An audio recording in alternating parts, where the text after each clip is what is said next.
Hello everybody. For this video, I'm going to show you how to do a stoichiometry calculation using gram to gram conversions.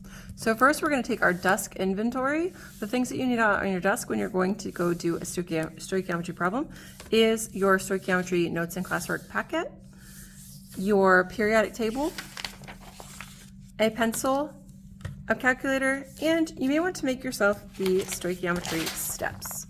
So the stoichiometry steps are a tool that I like to use to help you remember the different things that you need to do for a stoichiometry calculation, okay? So in this packet, we'll start with some information about what is stoichiometry. There is an analogy using sandwiches. So what you're going to find is that the mole ratio is going to be what you use to convert moles of one type of element or compound to moles of another type. And that is going to be how we solve stoichiometry problems. So in order to remember what's a balanced chemical equation, the words product, reactant, coefficient, and subscript, use some websites to see the definitions for stoichiometry, what some of these definitions are.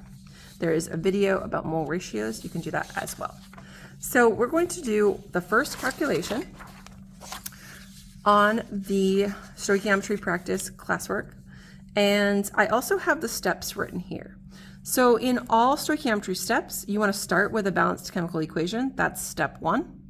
Step 2 is to go from grams of known into moles of known. So this is a step that you already know how to do. You already know how to go from grams to moles of one compound from just doing mole calculations. Step 4 is mole to gram calculations. That's something you also know. But step 3 is the only one that's different. Moles of known to moles of unknown using the mole ratio. So that's the only new step that we're adding in stoichiometry calculations. That is going to be the key to being able to compare moles of one substance to moles of another. So the first problem here, number 1, says how many grams of chromium are needed in the reaction to form 100 grams of chromium chloride. So our known information, or our check mark, is the 100 grams of chromium chloride. So I put a check mark in my known information so that I know that that's my known. And what is the question asking me? How many grams of chromium? Chromium is going to get a question mark because that is my unknown. So my known and my unknown. I've identified those. Now, can you identify where these are in the balanced chemical equation? Step 1 to the stoichiometry steps are to always start with a balanced chemical equation, identify the known and the unknown. So in my balanced chemical equation, I'm going to look for my known, which is chromium chloride, CrCl3. So CrCl3 is this here. That's my known. And then chromium, just plain chromium, the element, is my unknown. So that's my question mark right here. And here it is in the balanced chemical equation. So here's my unknown and my known. Now, what we didn't talk about when we talked about coefficients is that these numbers in front of these things are actually moles. So 2 moles of chromium plus 3 moles of chlorine yield 2 moles of chromium chloride. That's what that equation is really talking about. So we can use what's called the mole ratio to decide how much chromium are needed to react with 100 grams of the CrCl3.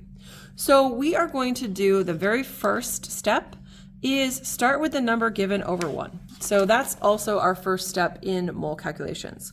Start with the number given over 1. So that's our grams of known in this case.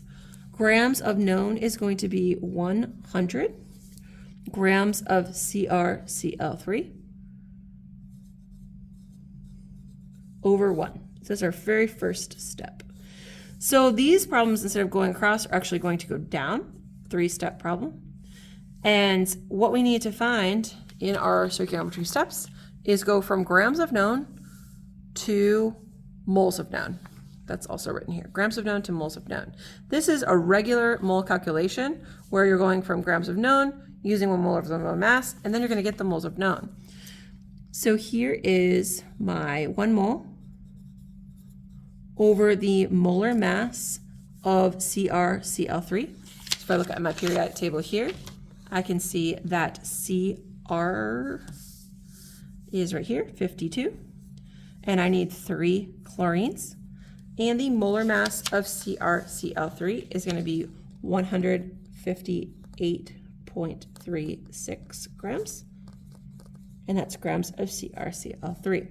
So now I need to multiply across the top and divide by the bottom to get my first answer, which is going to be 100 times 1, so we don't really need to do that, divided by 158.36 equals. Now it's going to be really important that you keep your answer here in the calculator, because this number, you're going to need to use that for the next calculation. So instead of having to put it into your calculator again, just leave it up and round to the nearest 2 decimal places, 0.63, and that is moles of CrCl3. So our grams cancel, and we are now at moles of known. So moles of known is actually going to come and travel down into step 3. So in step 3, I start with my moles of known, and here is where I'm going to get the mole ratio. The mole ratio is going to come directly from the balanced chemical equation that I'm working with. So I'm going to bring my moles of known down 0.63 moles of chromium chloride over 1. And I'm going to use the mole ratio. In this case, it's 2 to 2. 2 moles of CrCl3.